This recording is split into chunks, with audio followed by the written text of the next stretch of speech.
What's going on, everybody? Welcome back to Podcast Charge. This is episode 11 of the Charger Bulletin's podcast show debuts every Friday here on the Charger Bulletin YouTube page. I am your host, Hector alongside a very special guest, the illustrious Luis Perez here.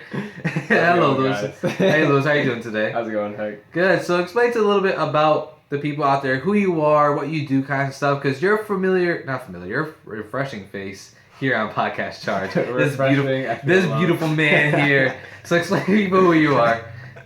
My name is Luis Perez. I'm currently just working full time at Burger King. It sucks. Don't work in fast food. You'll hate it. And the truth, man. It is the truth. I should be back in college next semester, hopefully. So kudos for that. Yeah. So what do you actually plan on going for within college? You still doing your core classes and stuff like that? Still doing my core classes. I'm deciding right now between criminal justice and accounting or business. And after that incident that happened the other day, I definitely want to start doing criminal justice. Yeah. I love that whole investigating, putting the puzzle pieces together. Yeah, it's funny you mentioned that. I think you'd be a good crime scene investigator. It takes a lot of work to get into it because I know, because I'm like doing the class right now for crime scene investigation. It's a lot of fun. If you have Lisa Daddio, you go to University of New Haven, get Lisa Daddio as your, it's a fun, cool name, last name. Yeah, Daddio. if you have the chance to have her as a teacher, do it. She's an awesome teacher, but I'm taking that class. It's a lot of fun. And she said it does take some schooling and a lot of work to do, but she loved it. You know, she started as a cop and then went today. But to get back on track, you're watching Podcast Charge, which is the weekly podcast that debuts every Friday here on the Charger Bulletin YouTube page. It's sponsored by the Charger Bulletin newspaper. That's University of New Haven's local newspaper that goes on stack every Wednesday on campus. But if you're not a student, or if you just don't want to pick up any paper copies, you can always go to chargerbulletin.com, or you can follow Charger Bulletin on Facebook, Twitter, Instagram at Charger Bulletin. Again, if you'd like to see here, click that like button. Also click subscribe for more Podcast Charge with me, your host, again, Hector Ramirez. So, what's really the breakdown we do for Podcast Charge? Well, first, we go into the weekly roundup. We talk about the news of the University of New Haven, and we have a quite substantial list for you guys today. We're going to try to keep it a bit short, just so we can get straight into the topic that Lewis brought for us today, which is a lot of fun, and I can't wait to dive into it. It's actually pretty cool and interesting. Let's do this. All right, so first thing we're going to get off on this news list is the 24th Annual Arnold Marco Symposium. And for those who don't know what Symposium is, we actually had to search it up before we made the show. It's just like an event where they talk about a certain topic. So what this was gathered a whole bunch of criminal justice entrepreneurs, and they talked about police-involved shootings. Most definitely between this year and last year, since there are a lot of like crazy incidents that happen when it comes to gun violence. And so they had different officials there, like Henry C. Lee was a big name there at University of New Haven. And they just talk about police-involved shooting, talk about their stories and stuff like that. So it's more like a meeting of sorts. And that took place on October 3rd and 4th, I believe, which is the weekend that just passed. Next we have is Somerset Rocks the German Club at Scope's annual Fall Fest. And this took place on October 2nd and 3rd. It is similar to West Fest we talked about before, where it's just the community of University of New Haven got together and just has fun, basically rock out to really cool music. So the bands that played at this concert were Head North, which is a pop-punk style band, Jeff LeBlanc, who's a guitar player, and the Somerset, who are a rock band as well. And hearing from friends and a couple of people that went, it was a lot of fun. The German Club is a really nice place too. It's right across from Bergamy Hall and the soccer field. So I heard it was really great. So what do you think about this kind of event though, Lou? I mean, the fact they're having like right in the middle and near midterms, you know, it's kind of odd. As much of a distraction as it can be, I think music, especially concerts are really fun to go to. They're really good stress relievers, and just having so much fun with your friends helps ease you out of being overworked. Right.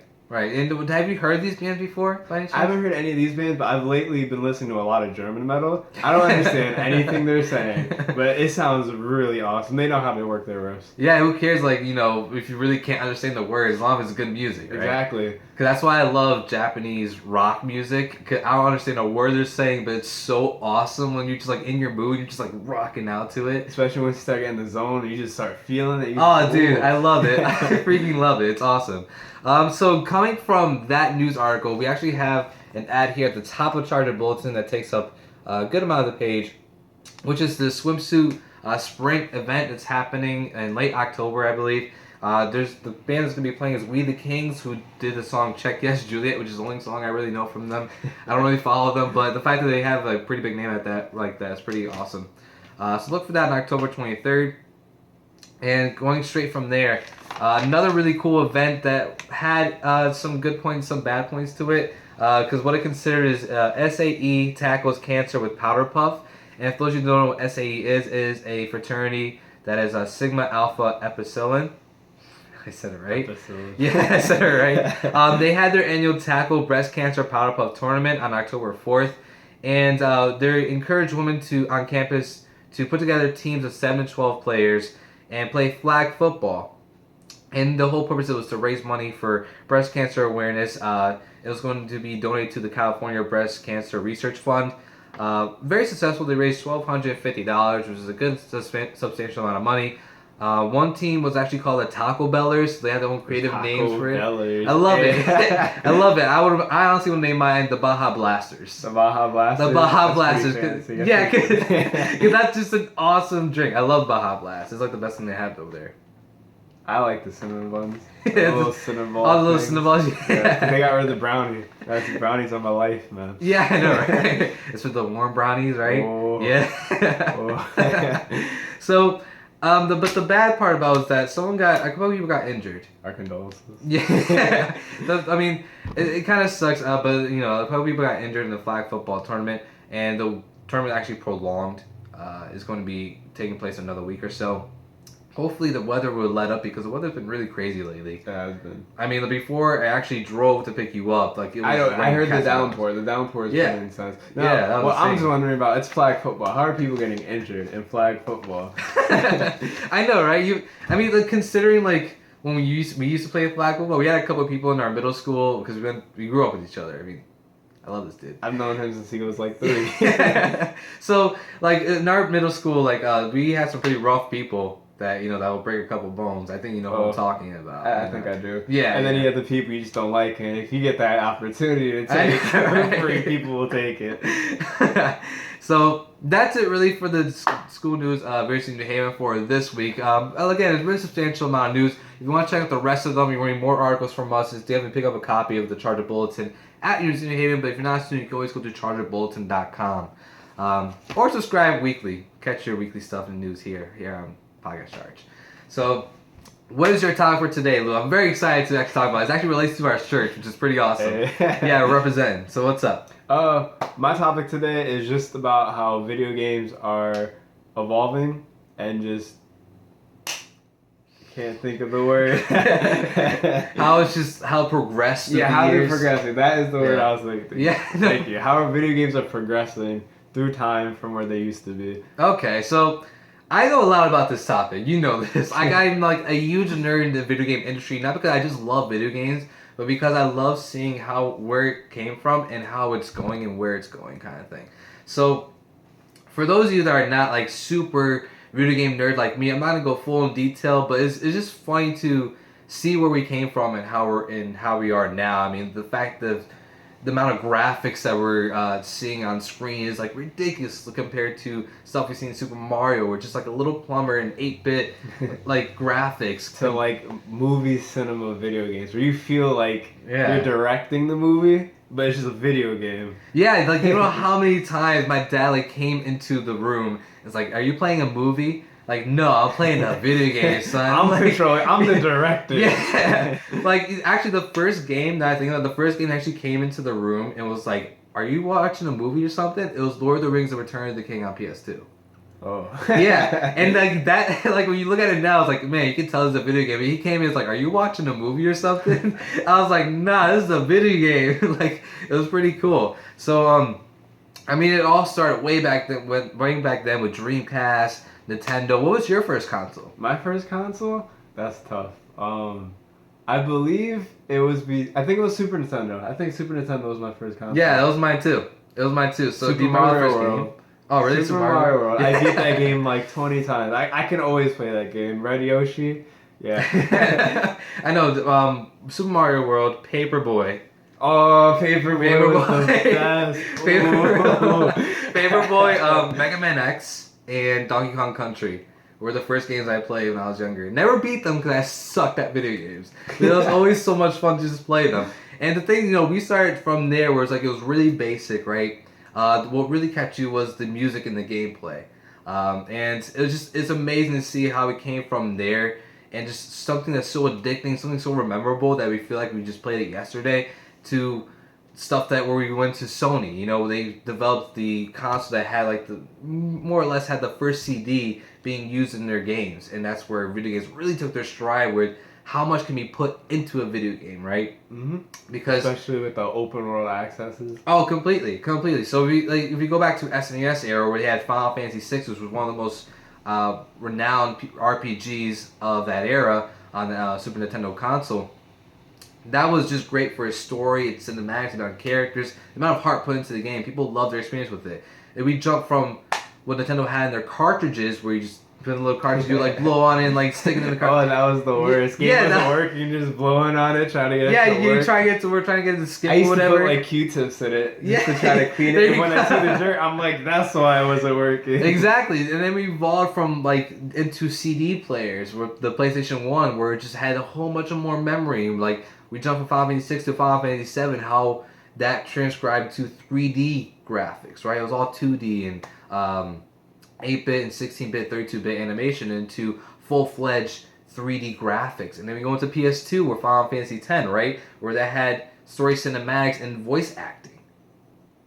So that from evolved, and then going to PS3, now PS4, Xbox One, Xbox 360, we developed a lot from video games. And what I'm liking now especially is as technology progresses, the games are literally becoming more and more movie feeling where the graphics are so pristine, it feels like you're directing the movie. Every moment just feels like a movie moment. Nothing's dull.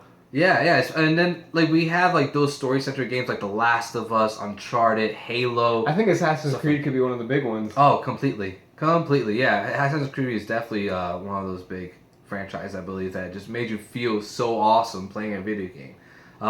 But there are more video games that make you feel awesome, just completely up the ante when it comes to not only how it's being developed and how it's being marketed towards people, but it's also what's really the incentive to keep playing these games, right? Because a lot of people, what developers would do is, how can we keep people playing our games? And that's through DLC, that's through a bigger game, having a lot more content. And it's my also personal favorite, competitiveness. Exactly, and even more competitive. So what's really the top competitive games you'll say that's out there for people to play? I think some of the highly top competitive games out there, it would be Hearthstone, League of Legends, Call of Duty, Battlefield. Oh yeah, definitely. What any other games out there? Not thinking of the top of my head right now. Okay, so there's stuff that's most recent, Destiny.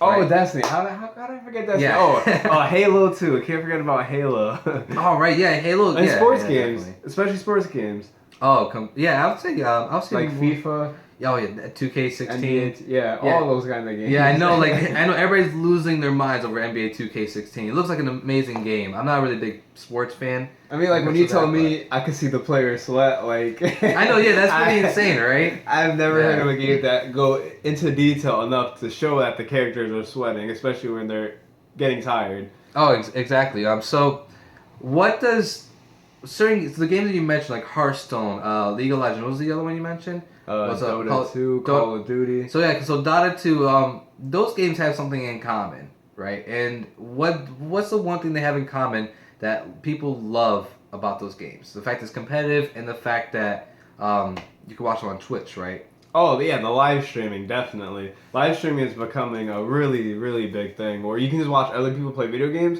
And sure, right now you can say, oh, I don't want to watch other people play video games. But it's really fun and enjoyable to watch, especially when they're interacting with you. They're playing the game, interacting with you. And you can comment on what they're doing. And you're just talking back and forth. All these things make everything blow up. Yeah. So how does that evolve because of Twitch, or which really was the bulk of your topic? How has Twitch, which is the live stream, watching other people play, how has that progressed into what we see now? I mean, when it comes to eSports. So can you talk a little bit about that? How's it progressed like that? How has it progressed? He's having a little bit of a brain fart here. Okay. Yeah, it is a brain fart. All right. What I mean is like the fact that the Twitch has blown up video games, right? Yeah. And progressed into eSports and progressed into super competitive. Now it's not being showcased on ESPN. People are getting paid for it. So for people and I would say the demographics for MOBA games, which is what's MOBA again? Multiplayer online battle arena. Okay, so multiplayer online battle arena. For games like MOBA where people just love watching people play, how does that help the demographics for people that play those? Like, would you say like it's more like for teenagers, stuff like that, or like I think honestly it's late for, 20s, I early think 20s? it's for anybody, any age. Okay. It all depends on the type of gamer you are, honestly. Okay, so the people. Okay, so what would you say the main competitors though? The people are really hardcore into it. Oh, I say like people who like strategy games, who can dedicate time into the game.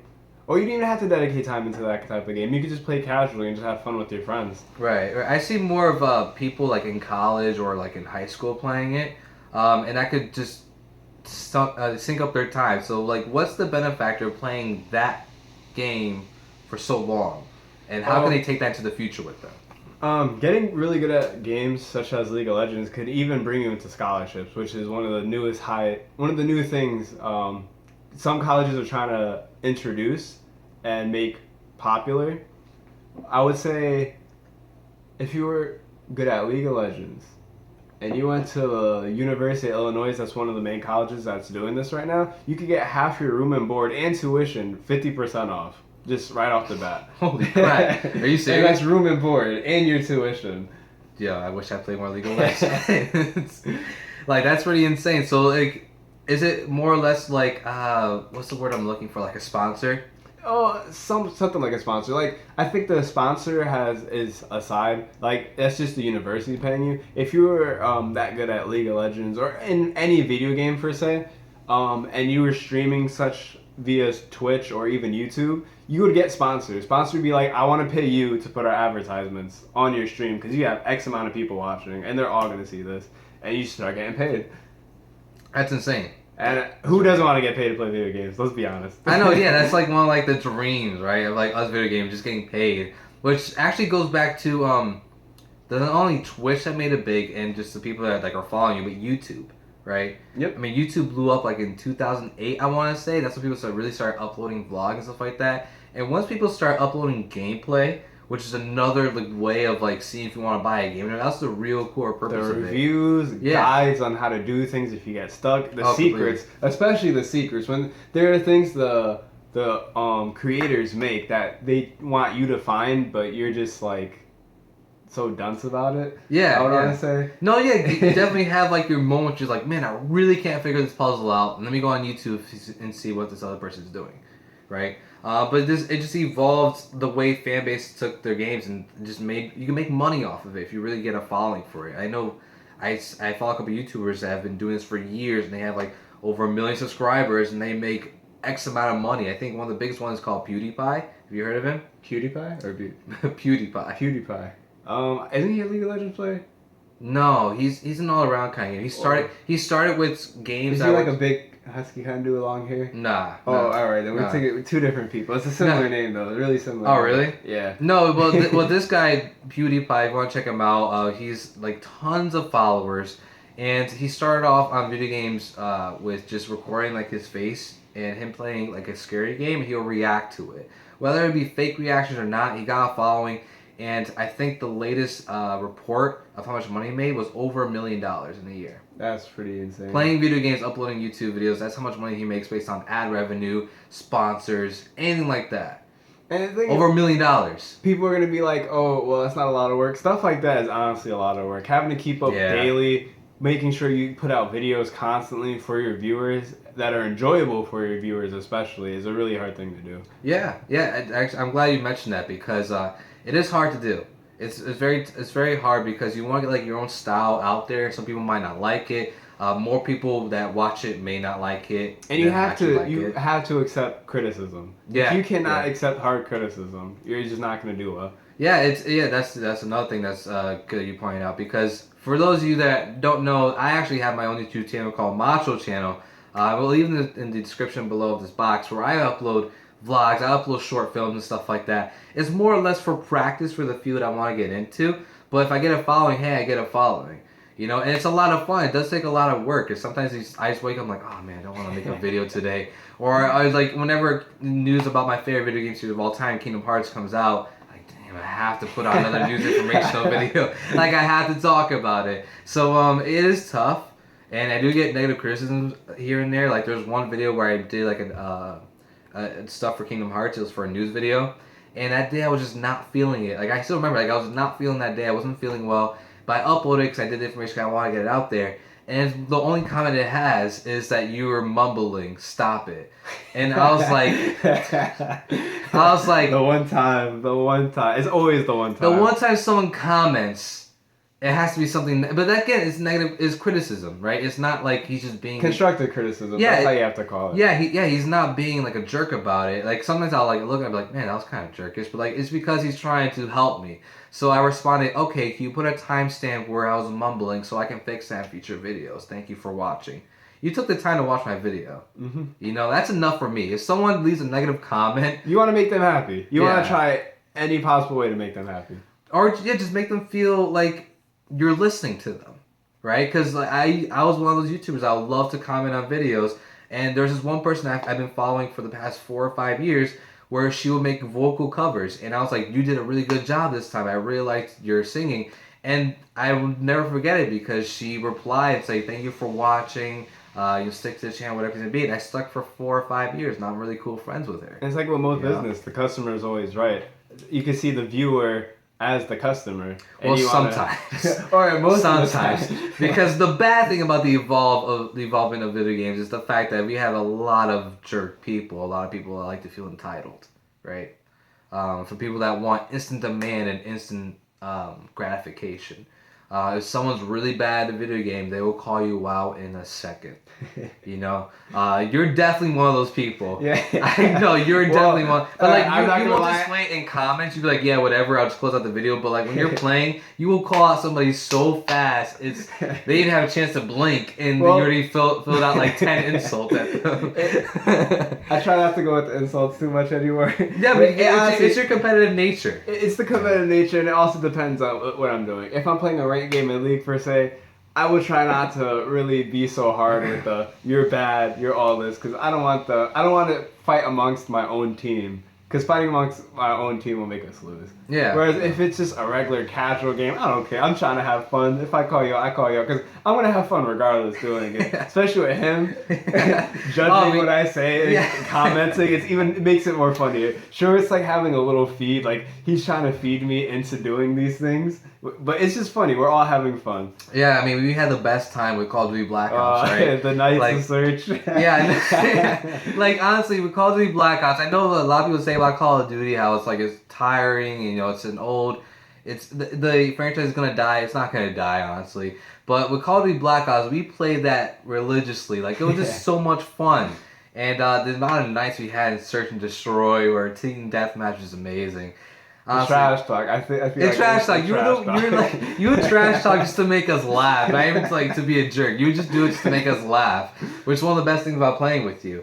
I'll just never forget the time, and I'm going to tell the story because it's hilarious. Which one is this? So the time we were playing Search and Destroy, and we're on the jungle map called Black Ops. I wish we recorded it because it was so hilarious. So what this dude, the last near the end of the match, in Search and Destroy, you basically had to, what was it? You have to go to. Alright, so Search and Destroy is basically you're either defending or you're being the aggressive team. The aggressive team objective is to destroy one of 2 points, which is A or B. Now, when you're defending, you're trying to stop them from destroying A or B. Now, what happened with me was you only get 1 life, so if you die, you die. You're done until the round is over. Yeah, you have to watch the rest. You have to watch your teammates try to succeed or fail, and it's funnier when they fail. So, I end up doing this thing where it's called clutching the round, which is winning the round for my team. Now, Because we all died. Like, we all died. my whole team died. It was me against the world. Yeah. And I beat the world. for real though, like once you get in your zone and you're like, oh, my teammates died, like you just go in. Like for some reason you have like this ultimate god power whenever like, you get you're this the new only one mindset. Yeah. So it's funny, but gosh, it was just so hilarious when like you went clutch, you got the round, we could have won, but you decided to be the trolliest dude in the whole match at this time. So while the counter's going down, he's about to defuse the bomb. He's going to defuse it, then he stops. The counter's still going down. Mind you, the bomb probably has 45 seconds. So I have 45 seconds to do whatever the hell I want. So he went to the last guy he killed, right? He picked up his weapon because you're able to pick up other people's weapons that you killed or whatever your teammates, and you decide to like mess around with it. So you spin around a circle around his corpse. You teabag him, which is basically like crouching up and down, like showing your dominance. And then, so while he's doing all this. He's doing it near a dead body, by the way, so it's even more funny.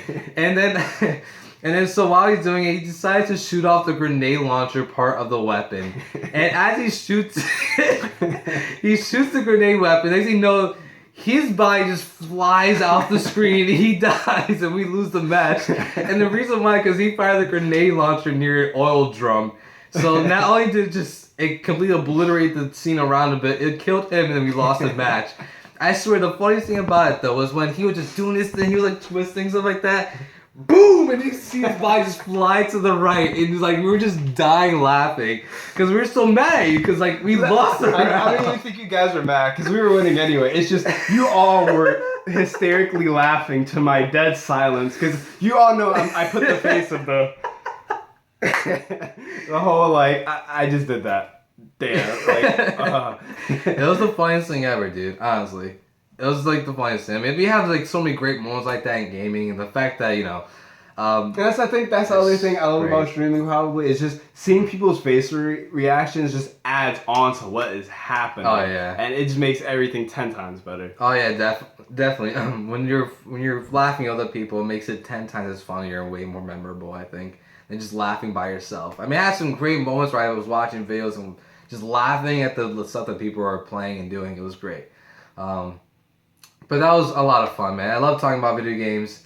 It's great to talk about. It's great to see that video games are evolving so much to the point that we're able to get scholarships for it. So, do you plan on actually going into this? Do you want to get a scholarship to play League of Legends? It would be great if I could. That's what I'm going for. I have goals set for myself, especially trying to hit specific ranks in League before the season ends.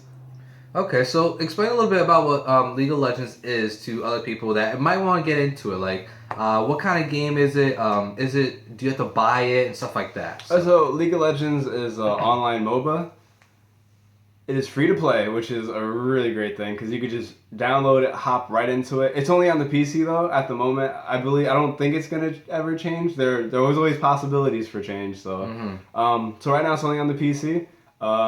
A lot of fun, free to play. Like I said, hop on with your friends, go on Skype, on the phone, communicate with them, type. What would people be doing in League of Legends though? Like in League of Legends, the point of the game is you work with other people to try to destroy an enemy's base. It's like tower defense. You're trying to destroy their base, but you're trying to also protect your base at the same time.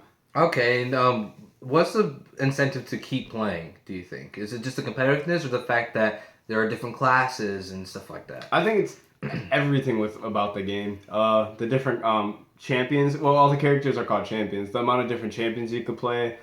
Each one has their own diverse and unique abilities. Okay, so what's your favorite one? Do you say? My favorite one would have to be Volley Bear. Okay. I call him the Care Bear. The Care. That's a great name for it. Mother I love Bear. it. That's your name now. Whenever you come back at Sharks, you're the Care Bear. He's the Care Bear. He's my little Care Bear. Gotta protect the children. That's kind of creepy, dude. So, like, for people that want to play, what's the character that's good to start out with? Like, if I wanted to start it, what would be a good character to start out with? I would say Garen. Why? Why Garen? Garen, he's really easy. You just hit buttons. You just smash the keyboard to play him. And if he's really simple to play. You just hit 2 buttons and run at people. Okay, so like, all right. Sounds pretty good. And he doesn't die. That's probably what do you another mean he reason doesn't why. die? It's He because like doesn't his die. abilities and stuff like that. The way the game made him is so he's able to take damage. So since he's able to do that so well, you don't die. Okay, if I wanted to be a good player, what are good tips? Because you've been playing for a long time. I would say watch videos. Definitely look up videos. Watch streams and admit that you're bad. If you're bad, just admit to it. Swallow your pride. Swallowing your pride is probably the best way to get better. The first step is admitting it, right? Yeah. So I was terrible at the game. I was really, really terrible at the game. And once I accepted that, I started progressing a lot better. well, that's a good note to end off on. Thank you, Lou, so much for being on Podcast Charge. It was fun having you. We gotta have you again sometime. You guys should. You'll be seeing more of me, especially on Team TMG. I'm not sure if Hector told you guys about that yet. No, not yet. So give a little shout real quick what Team TMG is. Team TMG is going to be a radio host from, I believe, 11 to 12, correct? On 11 a.m. Mondays. to 12 p.m. on Mondays, yep. And it's going to be about movies, video games, TV shows. We're just going to talk about different topics. So where it's going to be debuted on the Charger Radio over at University of New Haven, WNHU, 88.7. Again, from 11 a.m. to 12 p.m. Team TMG is the acronym for TVs, movies, and games. Well, me and my bro here, Luis Perez, we're going to be co-hosting the show. You don't have to grab my back muscle. I love to see it. but we're going to be co-hosting this show. It's going to be a lot of fun. We're going to talk about a whole bunch of cool stuff. And especially we're going to have, talk about the new stuff when it comes to TV and games, stuff like that. We're talking about the past. We're going to play some really cool games and or game music during the little blocks there. So if you're interested, definitely tune in on Monday, October 19th or the 26th. I'll give out an official date once I get some clarifications out of the way. But once we get a date, I'll definitely reach out to people about it who are interested. Again, Mondays from 11 a.m. to 12 p.m. Team TMG, definitely stay tuned for that if you're interested. It's going to be lots of fun. It's gonna be tons of fun. A lot of jokes. Yeah, it's gonna be great. It's gonna be great. I got an intro and outro set up, so it's gonna be a lot of fun. So again, thank you for joining me here on Podcast Charge. Thank you for watching, and I'll see you guys for the next episode of Podcast Charge. Hit that subscribe button. Definitely hit that. Where is it? It's here. I think it's over here. We tried to discuss my last guest. I'm we have no idea where it is on the screen. But again, thank you guys for watching. I'll catch you guys later. Stay tuned for more news on University of New Haven and everything Podcast Charge and Charger Bulletin. My name is Hector Ramirez. I'll catch you guys later. Peace.